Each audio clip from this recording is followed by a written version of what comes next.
las veces que intentaste y tratas de olvidar las lágrimas que lloraste. Solo tienes pena y tristeza, el futuro incierto espera. Puedes tener paz en la tormenta. Muchas veces yo me siento igual que tú. Mi corazón anhela algo real. El Señor viene a mí y me ayuda a seguir en paz en medio de la tormenta. Puedes tener paz en la tormenta.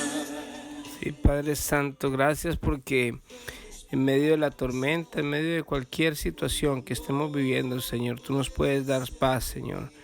Porque sabiendo de que tú tienes control de todo, Señor, nosotros estamos confiados en ti, creyendo en que tú tienes lo mejor para nosotros, Señor. Y que lo peor que nos podría pasar es que la muerte nos llegara, pero la muerte tú ya la venciste, Señor, y para nosotros el morir es ganancia.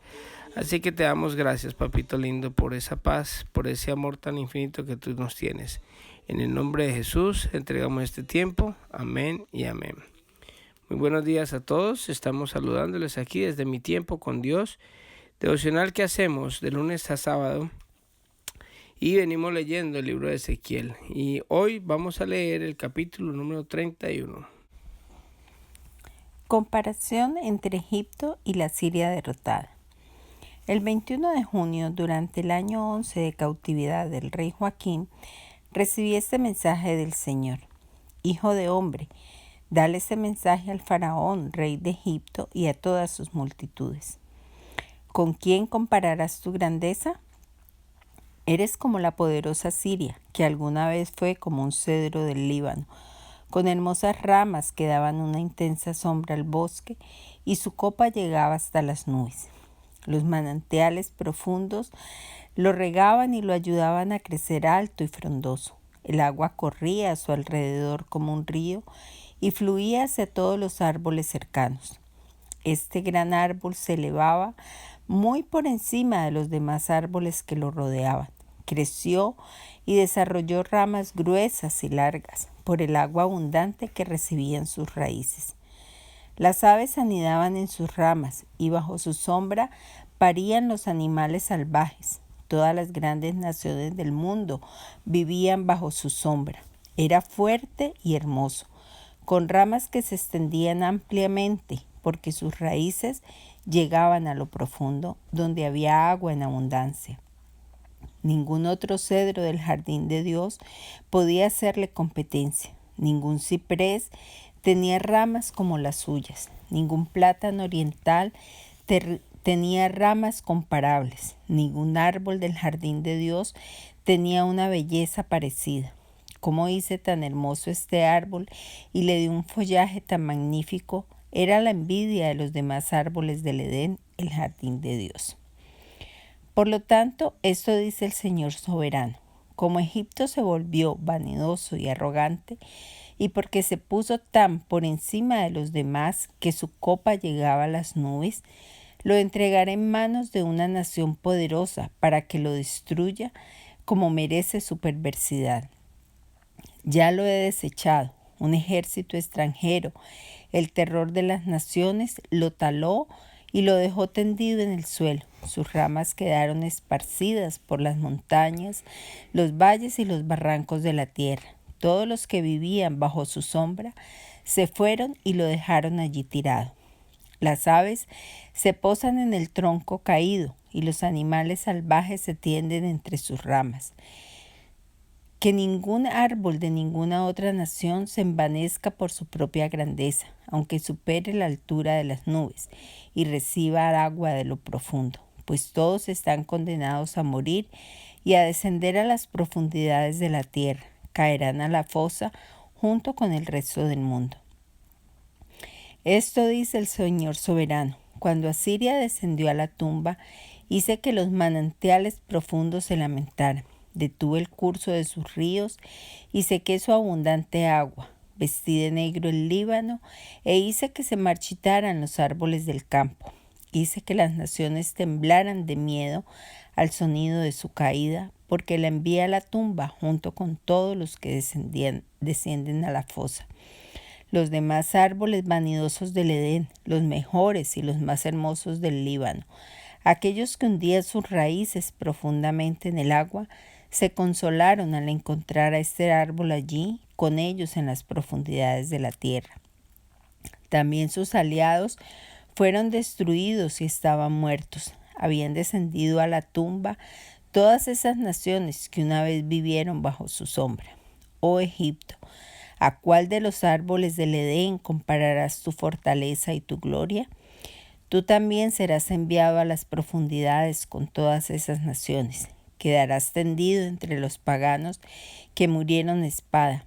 Ese será el destino del faraón y de todas sus multitudes. Yo, el Señor soberano, he hablado. Bueno, este es el capítulo 31 del libro de Ezequiel y hay una comparación entre Egipto y la Asiria derrotada. Mire que para la época que ocurrió esto, más o menos fue el 21 de junio del año 587 antes de Jesucristo. Esto fue básicamente una semana o unos días antes de la toma que Nabucodonosor hizo por segunda vez a Judá. Pero aquí vemos que esta comparación o esta profecía que le llega a Egipto es comparándola con la Siria, porque es que en ese sentido Egipto y Asiria se parecían bastante. Ellos tenían mucha semejanza en que ambos tenían ríos que los rodeaban, que estaban así como Egipto tenía el Nilo, también Asiria tenía ríos alrededor de su tierra que daban mucha abundancia y como dice en la misma profecía que era poderosa Asiria y alguna vez fue como un cedro del Líbano. Dios compara a Asiria como un árbol. Acuérdense que la palabra de Dios se utiliza mucho las partes de árbol, la siembra, la cosecha, porque en la época en que se está hablando no existían nada de la tecnología que vemos ahora y todo esto era rudimentario y se comparaban las personas o todo lo que sucedía como con lo que era en ese momento, que era campestre, que era un árbol, lo que eran los animales. Y cuando hablan de la prosperidad, inclusive en el Salmo 1 David dice que alegría para los que no siguen el consejo de los malos, ni andan con pecadores, ni se juntan con burlones, sino que se deleitan en la ley del Señor, meditando en ella de día y de noche. Y ahí es donde viene la comparación. Dice, son como árboles plantados a la orilla de un río, que siempre dan fruto en su tiempo, sus hojas nunca se marchitan y prosperan en todo lo que hacen. Mire que en estas comparaciones el Señor, siempre que se habla en la palabra de Dios y se quiere hablar de pronto de prosperidad o de algo, siempre lo asimila con un árbol plantado cerca a corrientes. Recuerde que donde hay agua hay abundancia, donde hay agua hay un río, así como le pasó a Egipto y a Siria, tenían mucha abundancia porque podían cosechar y esas cosechas les daban a ellos mucha riqueza. Por eso el Señor, cuando está hablando de Asiria, dice que era como un cedro, y dice que era tan hermoso que sus ramas daban intensa sombra en el bosque y su copa llegaba hasta las nubes. O sea que era abundante, era grande. Dice, los manantiales profundos lo regaban y lo ayudaban a crecer alto y frondoso. El agua corría a su alrededor como un río y fluía hacia todos los árboles cercanos. Mire que esto es lo que el Señor está comparando. Así era Asiria, pero recordemos que Asiria se tomó a la parte de Israel, pero también después el mismo Babilonia se tomó a Asiria.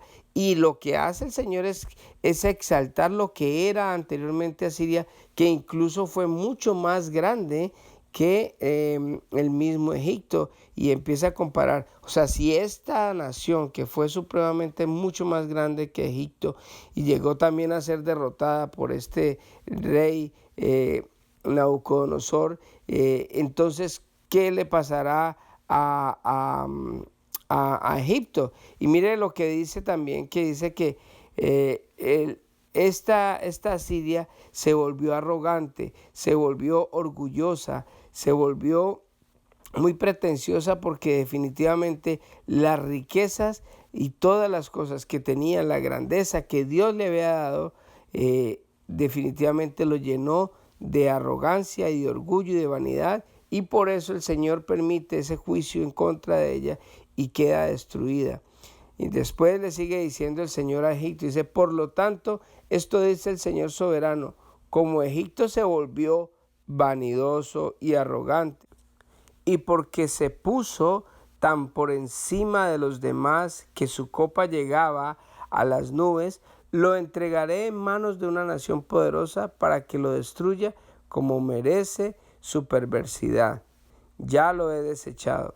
Mire que esto es lo que pasa cuando uno se vuelve orgulloso, cuando uno desafortunadamente deja a un lado al Señor y empieza uno a creerse mucho mejor que las demás personas por lo que Dios ha hecho en nosotros. En estos días y los últimos días hemos estado hablando de lo mismo, y es algo que el Señor recalca, porque definitivamente el Señor lo que quiere es que nosotros aprendamos a ser humildes.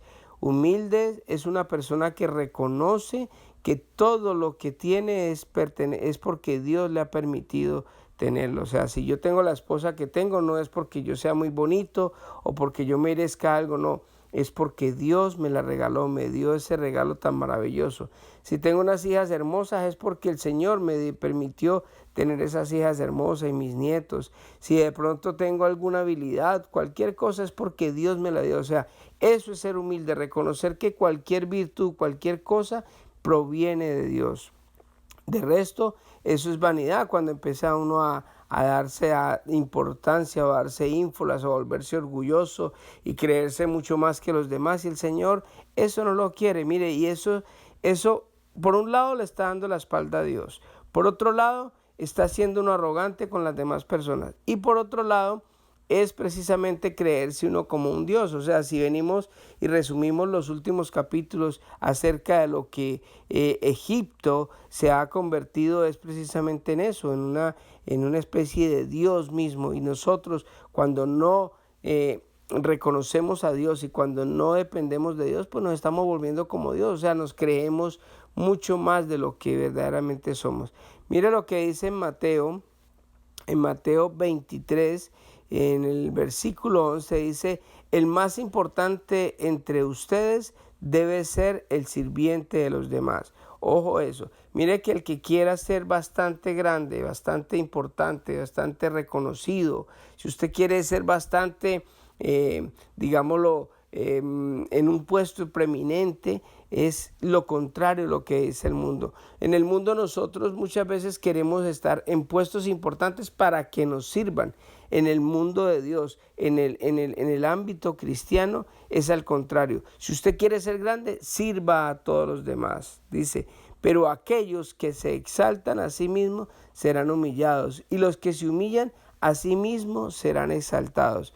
En el contexto de Dios, la persona que está más arriba es la que más sirve, es la que más puede ayudar a las demás personas. Esa persona tiene gran precio para Dios. Es una persona que verdaderamente el Señor levanta y exalta. O sea, si uno quiere estar en un puesto preeminente, sirva. Y lo contrario es lo que el mundo hace. Siempre tratamos de estar en puestos altos para que nos sirvan y así nunca vamos a tener el reconocimiento de Dios.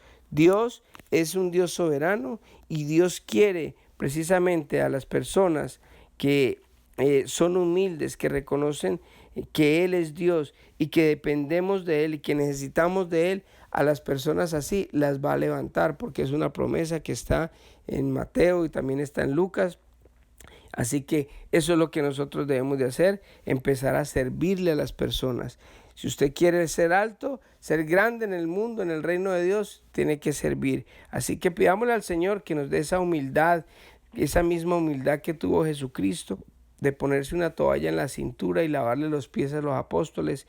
Asimismo, el Señor quiere que nosotros seamos humildes, que nosotros, si alguien nos obliga a caminar una milla, le caminamos 2. Si alguien nos quita una capa, pues le damos en la otra parte de la capa o lo que tengamos en nuestra mano. Si alguien te pide prestado, no le prestes, regálale más bien.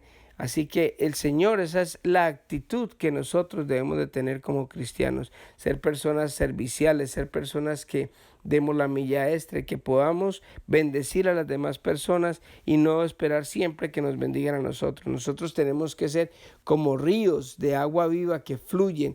Dice que nosotros somos como ríos de agua viva que fluyen para vida eterna. ¿Cómo fluye esa vida eterna? Pues la vida, que el agua viva que recibimos de parte del Señor, esa agua viva la repartimos a las demás personas para que pueda correr, para que pueda fluir. Si el agua se estanca, se pudre, pero si el agua y la bendición que nos llega es para bendecir a otros, esa bendición va a fluir para vida eterna, porque vamos a ser dignos hijos de Dios, vamos a ser personas que verdaderamente somos representantes de Dios aquí en la tierra, buenos representantes. Así que vamos a orar en esta hermosa mañana. Amantísimo Padre, Dios eterno, yo te doy gracias, papito lindo, por la bendición tan grande que nos das, Señor, de poder servir, Padre Santo. No hay nada más maravilloso, Señor, que poder servir a los necesitados, Señor. Hay algo especial que tú nos has dado, Señor, a todas las personas en este mundo, Señor, y que nos has dado sentido, Padre Santo, a nuestra vida en el momento en que hacemos tu voluntad, Señor. Y tu voluntad es buena, agradable y perfecta. Pero la voluntad tuya, Señor, es que nosotros podamos servir, ser canales de bendición para más personas, Señor. Que las personas nos reconozcan a nosotros no por nuestra arrogancia, no, nuestro orgullo, nuestra altivez, no, que nos reconozcan por la humildad, por el favor, por el servicio que podamos darle y hacer a otras personas, Señor. Yo bendigo a cada persona, Señor, que escucha estos audios, Señor. Yo te pido que a cada uno de nosotros, Señor, nos des y nos ayudes a ser esas personas humildes, así como Jesucristo nos modeló a nosotros, Señor. Que nos podamos levantar, Señor, de nuestra comodidad, de nuestro confort, Señor, e ir a servir y ayudar a las personas necesitadas, Dios. Gracias, papito lindo, por esta palabra, Señor.